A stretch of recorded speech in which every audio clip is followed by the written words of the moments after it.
Television Dude here, and this is a video to show you what Jig-A-Loo can do. What Jig-A-Loo can do for you. And mainly I'm going to be talking about this one here. Right now you're going to see some footage of before I sprayed it with Jig-A-Loo. And then after, all it is just footage of me getting when I first got it in the mail, because that's the only other footage I have of it.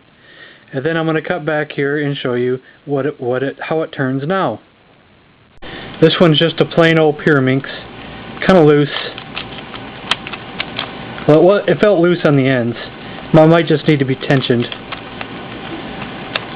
I don't know if this is an official, like Meffert's or somebody else's Pyraminx or just a knockoff. It doesn't really matter, because that's not what I bought this package for. Okay. Now this is how it turns now. After Jig-A-Loo, this thing is just so fast and ridiculous. It goes faster than I can go. It's just so smooth. Ridiculously fast. Now I've also heard that Jig-A-Loo can be bad. It can melt the plastic on some cubes, especially cheaper plastics.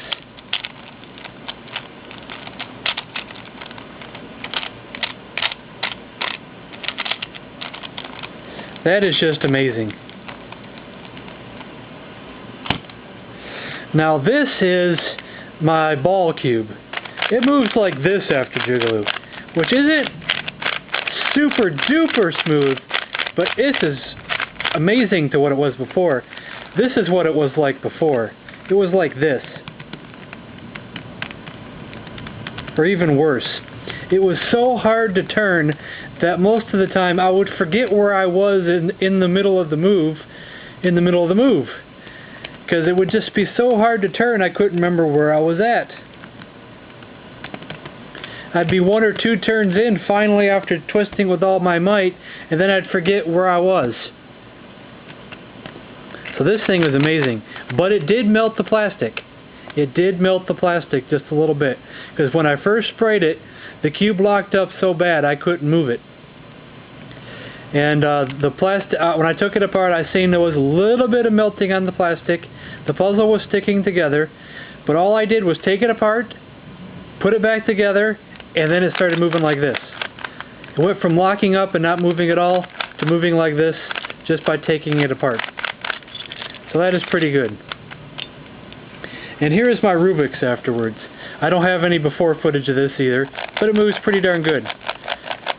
Before it just moved like a store-bought Rubik's, which is just normal, but not fast. I mean, I can't do finger tricks, you know, I can't do all this stuff. I just know how to solve a cube and mess with it. I'm not fast or anything, but I do like the fact that my cube moves easier. But I experimented with this old Chex cube, which I probably shouldn't because it's so old, but it doesn't move all that great. It moves about the same before I sprayed it as it did after I sprayed it. Even though before I sprayed it with Jig-A-Loo, I experimented with that liquid wrench silicone lubricant, which now I hear that you should not use because it's not good for cubes, and they say, and most everybody says, do not use it. It could harm the cube majorly. Now I don't think it didn't harm anything, but it's still not moving all that well. This is how it moved when I got it, when I first got it in the package from eBay.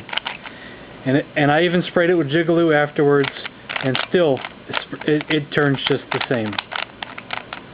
Maybe it's just because the cube is so old. Maybe there's no cure for an old cube from the 80s. I don't know.